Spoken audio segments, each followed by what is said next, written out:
Hi friends. हमने पहला एक पार्ट पढ़ा था।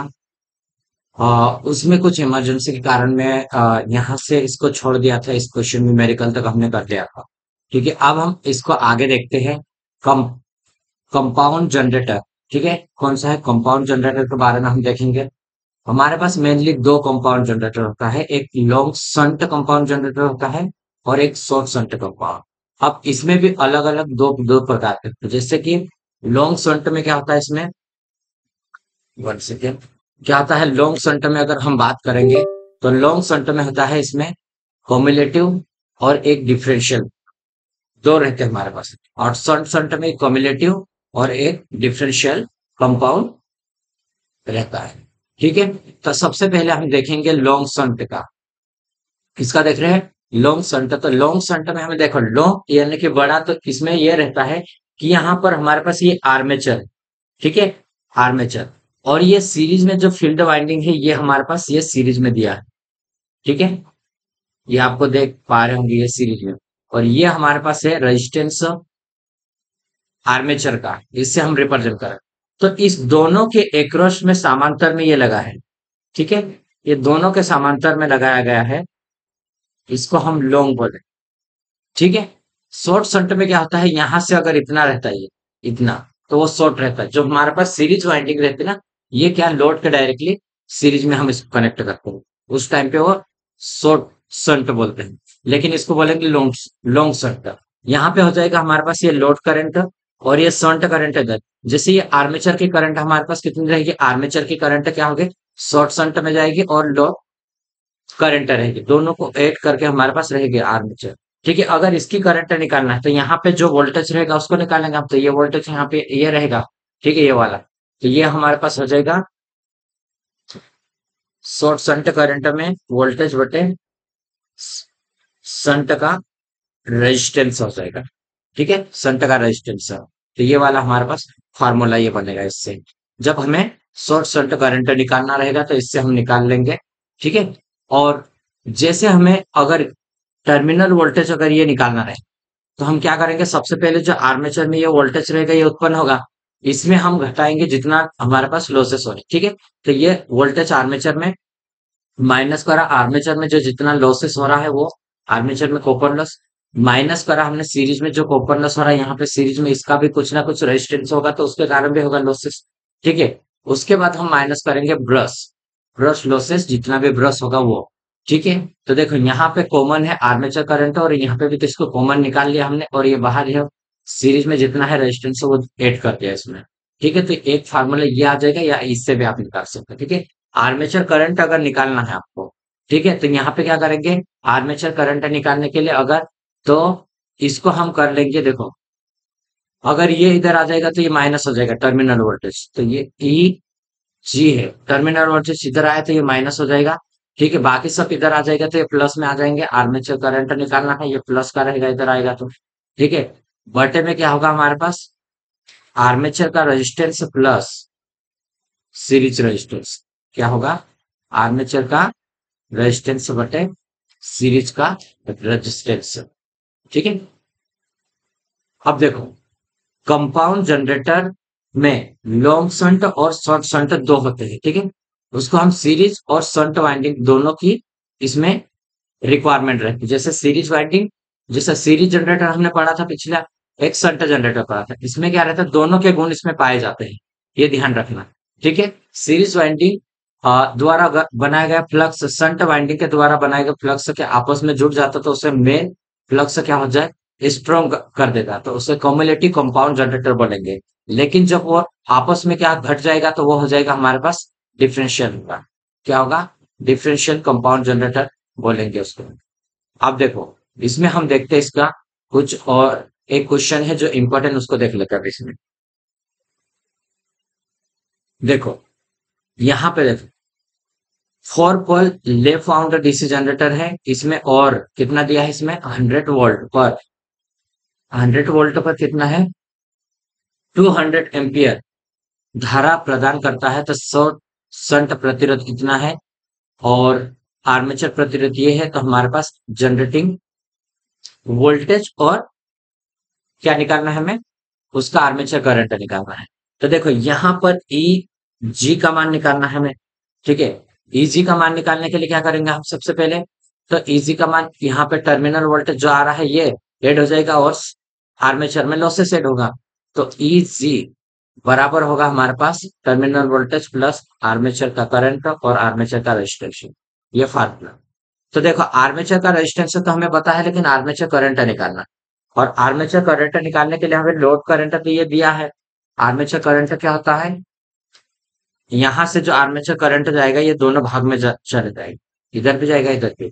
तो संट का करंट प्लस हो जाएगा लोड का करंट। ठीक है, अब संट करंट निकालने के लिए क्या होता है, मैंने अभी बताया आपको, संट करंट बराबर होगा यहाँ पे जो टर्मिनल वोल्टेज होगा और रेजिस्टेंस। तो टर्मिनल वोल्टेज बटे यहाँ संट का रेजिस्टेंस बराबर होगा, टर्मिनल वोल्टेज कितना हो जाएगा, 100 हो जाएगा। ठीक है, और संट का रेजिस्टेंस हमारे पास होगा 50, 0 से 0 और 2 से 2, तो 2 एम्पियर संट में आएगा ये। ठीक है, 2 एम्पियर।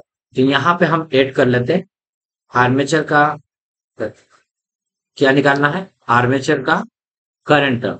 ठीक है, तो संट में 2 एम्पियर आ रहा, प्लस में 200 इधर आ जाएगा, तो ये 202, ठीक है, 202 एम्पियर आ जाएगा ये। इसको ध्यान देना। उसके बाद हम इसमें मान रख ला, जैसे ये वाला माना इसमें रखाएंगे। ठीक है, इसमें मान रख लिया अपन ने। देखो 100 वोल्ट तो ये हमारे पास है terminal voltage, 202 ampere armature current है, और आर्मेचर का रेजिस्टेंस 0.05 हमने रखा है, इसमें दोनों का गुना करें, जैसे अगर इसको हटाते तो 2 जीरो नीचे आ जाएगा। ठीक है, इसको आप गुना कर दो फिर काट सकते हो इसका। ठीक है, तो ये आ जाएगा आपके पास 10.1 आ जाएगा। इसको ऐड कर दो तो यहाँ पे 110.1 वोल्ट रहेगा हमारे पास। ठीक है,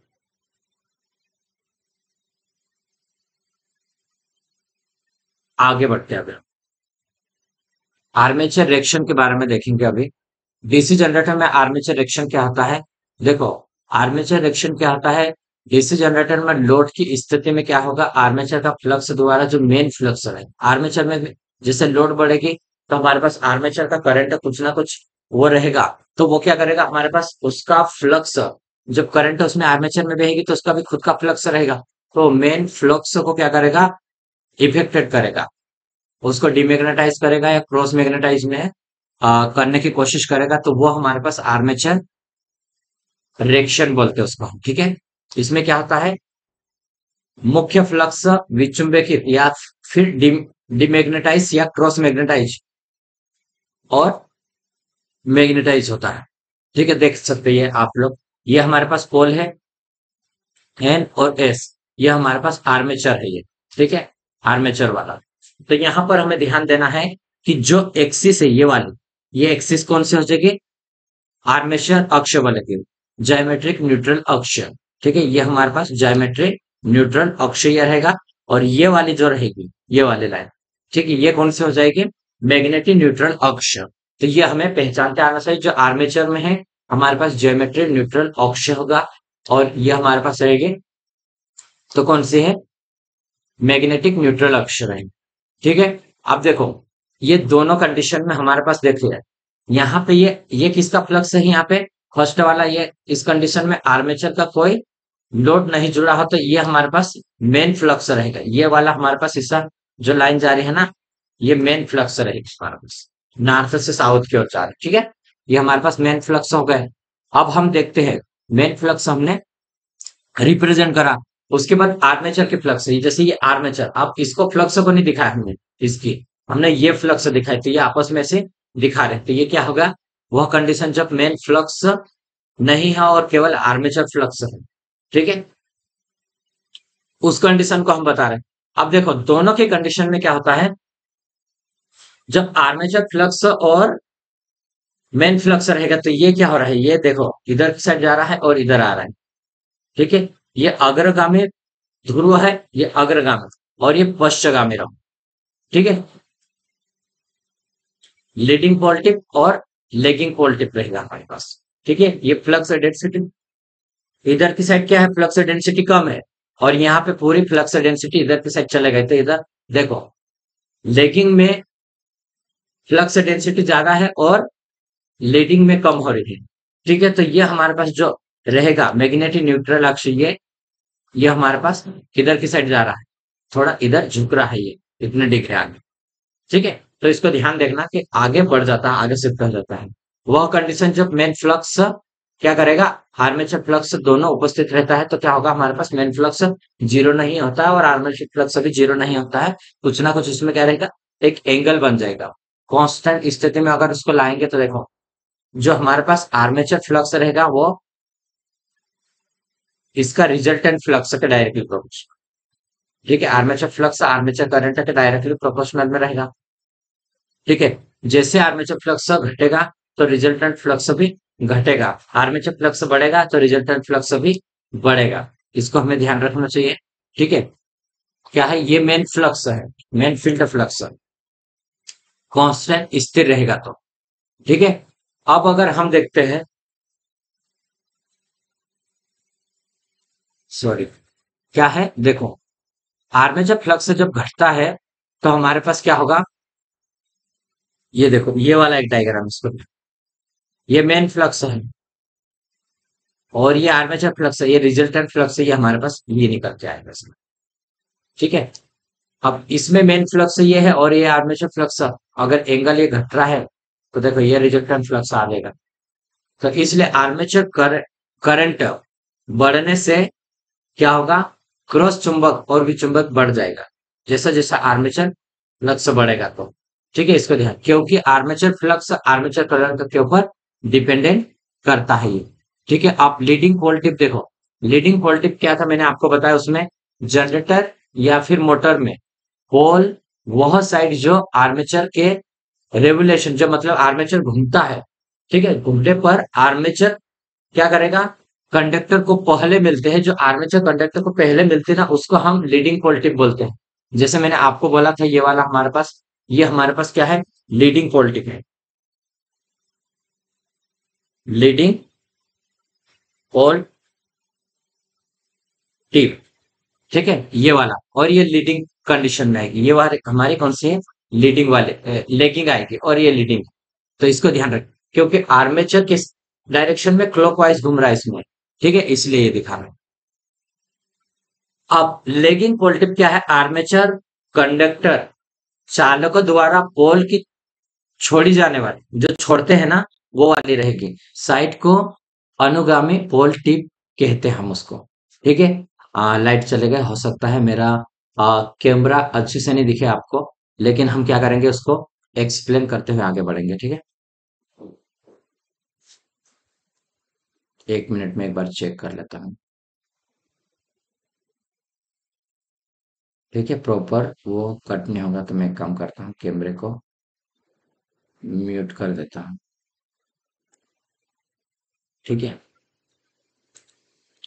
आगे बढ़ते हैं अब हम इसको, देखो ज्योमेट्री न्यूट्रल अक्ष को देखेंगे, आर्मेचर एवं पोल दोनों एक्सिस के लंबवत क्या होगा, आर्मेचर और पोल।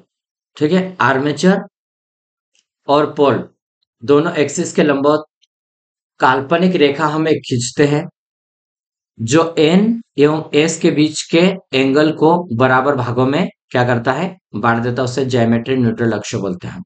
ठीक है, जैसा हमने इस प्रकार से इसको खींचा था ऐसा। ठीक है, उसको बोलेंगे हम ज्योमेट्री न्यूट्रल अक्ष। ये क्या करता है, आर्मेचर एवं पोल दोनों एक्सिस के लंबवत हम इसको खींच रहे हैं। ठीक है, जो एन और एस दोनों को एक इक्वल पार्ट में डिवाइडेड कर देगा। ठीक है, अब आगे देखेंगे मैग्नेटिक न्यूट्रल अक्ष क्या होता है। वह टेम्पररी क्या है, अक्षिश रहता है, जिस पर मैग्नेटिक फ्लक्स घनत्व का मान शून्य हो जाता है। क्या होता है, मैग्नेटिक अक्ष में फ्लक्स घनत्व का मान कैसा रहता है, शून्य होता है, या वह अक्ष जहां पर आर्मेचर चालकों में कोई भी ईएमएफ, इसमें कोई भी जब फ्लक्स नहीं होगा तो यहाँ पे ईएमएफ भी प्रोड्यूस नहीं होगा। ठीक है, उसको हम बोलते हैं मैग्नेटिक न्यूट्रल अक्ष। ठीक है, ब्रश को सदैव कहां पर हम लगाते हैं, मैग्नेटिक न्यूट्रल अक्ष पर लगाना चाहिए, परंतु मैग्नेटिक न्यूट्रल अक्ष क्या होता है, अस्थायी रहता है, इसलिए ब्रश को हम कहां पर रखते हैं, जे मैग्नेटिक न्यूट्रल अक्ष पर रखते हैं। ठीक है, इसको ध्यान रखना, जे मैग्नेटिक न्यूट्रल अक्ष पर रखते हैं हम इसको, ब्रश को। ठीक है, देखो अभी हम इसमें कम्यूटेटर को देखेंगे, कम्यूटेटर के बारे में, कि वह प्रक्रिया जिसमें हम कम्यूटेटर किसको बोलेंगे, कम्यूटेशन प्रक्रिया क्या होती है, जब ब्रश हमारा एक सेगमेंट से दूसरे सेगमेंट में जाता है तो उसको ही हम क्या बोलेंगे, कम्यूटेशन से की प्रक्रिया बोलेंगे। ठीक है, और इस कंडीशन में जो स्पार्क होता है या इंड्यूस्ड ईएमएफ होता है रिलेक्टेंस के कारण, ठीक है, उसको हम बोलेंगे कोयल शॉर्ट सर्किट। जैसे ये कोयल है अलग अलग, ये एक, ये यहाँ से अगर देख रहे हैं, जैसे ये ब्रश, ये एक कंडीशन में इधर आएगा यहाँ से, तो यहाँ की करंट और इधर की करंट दोनों को एक टाइम पे लेगा, तो बस चालन ऐसा रहता है। ठीक है, इसको ध्यान देना इसमें। कार्बन ब्रश की चौड़ाई और यहाँ विड्थ अगर देखेंगे तो कार्बन सेगमेंट की चौड़ाई देखेंगे हम, और माइका इंसुलेशन की चौड़ाई, दोनों को ऐड करेंगे हम तो कार्बन ब्रश की चौड़ाई आएगी हमारे पास। ठीक है, देखो इसमें ब्रश चालन की प्रक्रिया इसमें दिखाई गई है। अब देखो रिलेक्टेंस वोल्टेज एंड इफेक्ट। अब रिलेक्टेंस वोल्टेज कैसा प्रोड्यूस होता है उसमें, देखो यहाँ पे होता है हमारे पास, कम्यूटेशन की शुरुआत यहाँ से होती है। ठीक है, अब जैसे जैसे हमने क्या टाइम के अकॉर्डिंग हमने देखा इसको, यहाँ पे ये इसके बीच में देख कम्यूटेशन टाइम्स आ गए हमारे पास। अब देखो धारा ओवर कम्यूटेशन जब होता है तो यहाँ से देखो, यहाँ का ओवर कम्यूटेशन ये बढ़ेगा, धीरे धीरे ये घट रहा है। ठीक है, ये इस प्रकार आएगा, तो यहाँ पे ये क्या है, स्पार्किंग आता है, इस कंडीशन में ये स्पार्किंग आता है हमारे पास। तो ये कम्यूटेशन अगर यहाँ पे आ जाता तो ये क्या हो जाएगा, खत्म हो जाएगा इसका। तो ये हमें पता होना चाहिए कि क्या है, किस तरह से रहता है ये। ठीक है, एम्पियर टर्न का कैलकुलेशन ऑफ एम्पियर टर्न, अगर एम्पियर टर्न के बारे में तो इसमें देखा ज्योमेट्री न्यूट्रल अक्ष हमने ये पूरा के पूरा इसको करते हुए देखा, और मैग्नेटिक न्यूट्रल अक्ष ये वाला। ठीक है, अब इसमें ये देखना है कि भाई विचुंबकन एम्पियर टर्न, एम्पियर टर्न क्या है, विचुंबकन एम्पियर टर्न देखेंगे तो जेड और आई इंटू जो हमारे पास फाई रहेगा एंगल 360 से हम इसको डिवाइडेड करेंगे तो एम्पियर टर्न में आएगी। क्रॉस चुंबकीय एम्पियर टर्न की अगर हम बात करेंगे, क्रॉस ये क्या है, डिमैग्नेटाइज्ड के लिए है। ठीक है, तो देखो कम्यूटेशन को इसमें कैसा हो रहा है ये देखना है हमें।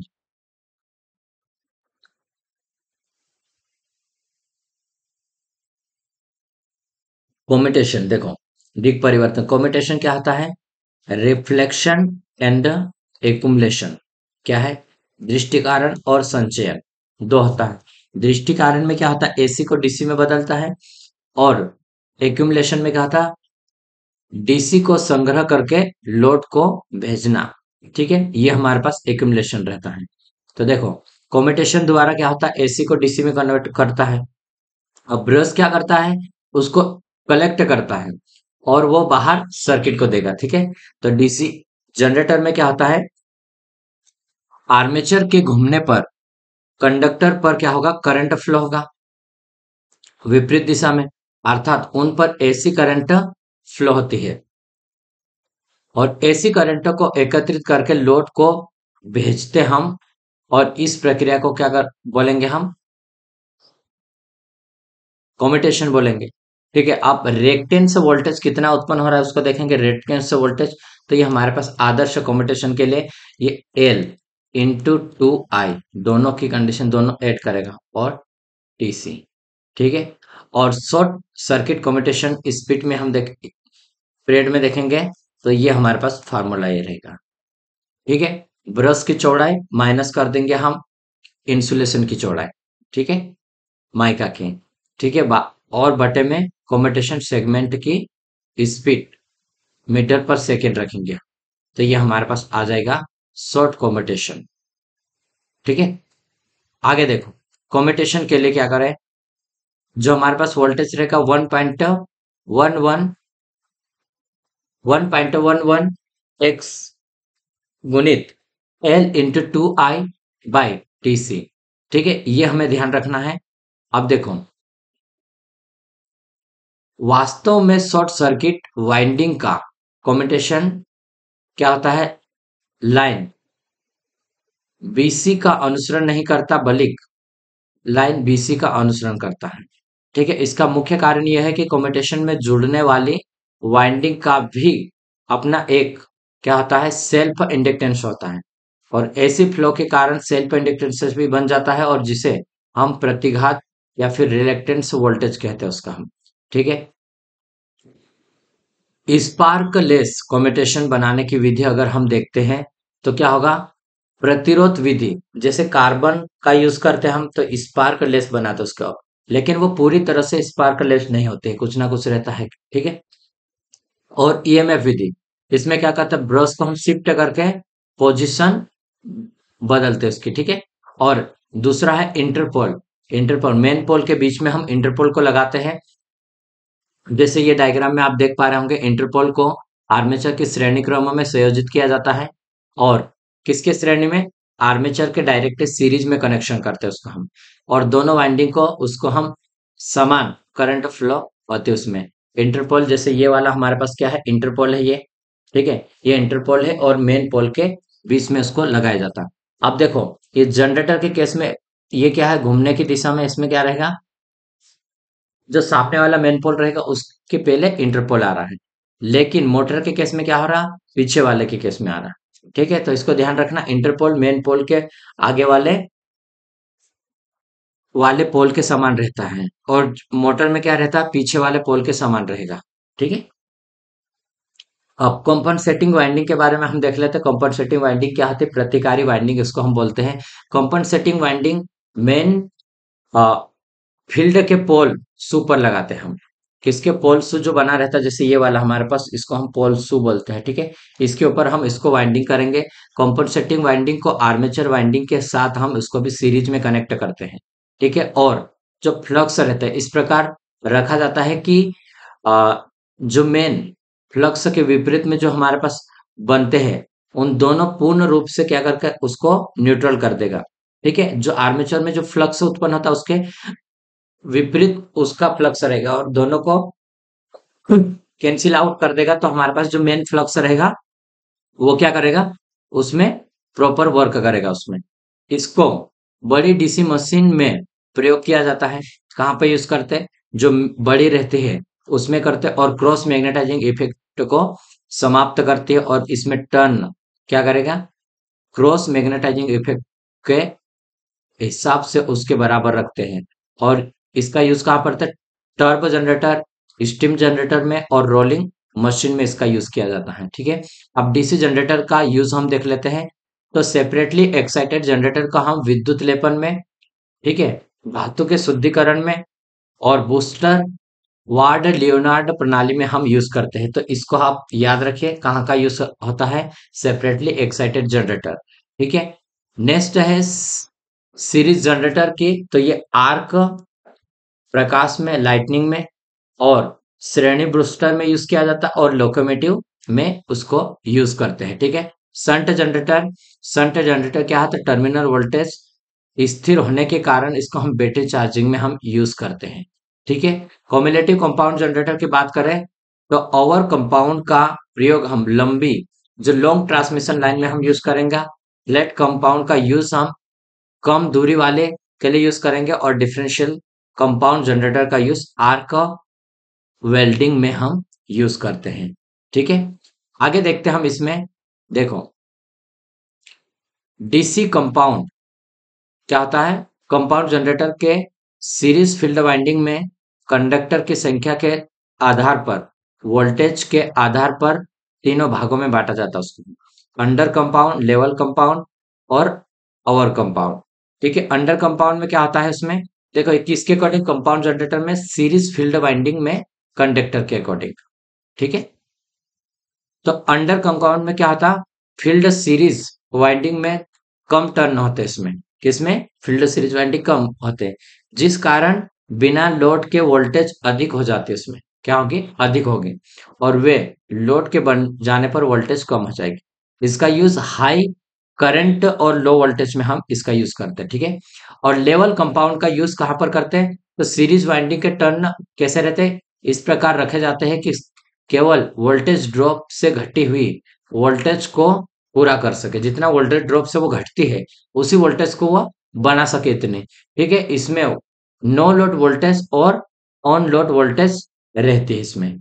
और कंपाउंड जनरेटर किसमें हम बात करते हैं, तो सीरीज फील्ड वाइंडिंग की टर्न लेवल कंपाउंड और अंडर कंपाउंड जनरेटर से अधिक रखी जाती है, जिससे इस जनरेटर के द्वारा हाई वोल्टेज उत्पन्न की जाती है। ठीक है, सीरीज फील्ड वाइंडिंग की टर्न लेवल कंपाउंड और अंडर कंपाउंड जनरेटर से, लेवल कंपाउंड और अंडर कंपाउंड से अधिक रखते हैं हम इसमें, तो हाई वोल्टेज इसमें प्रोड्यूस होती है। ठीक है, ये वोल्टेज करंट और ये वोल्टेज क्या है, तो ये हमारे पास वोल्टेज बढ़ रही है यहाँ पे। ठीक है, ये कम और इसमें कम हो रही है। तो ये हमारे पास था यहाँ पे टोटल जनरेटर का था। अब देखो लाइट आएगी तो हम मोटर को स्टार्ट करेंगे, ये मोटर हमारे पास है, उसको भी एक वीडियो में हम इसको रिवीजन करेंगे। ठीक है, तो अभी तक के लिए इतना है, अब हम मिलते हैं नेक्स्ट वीडियो में।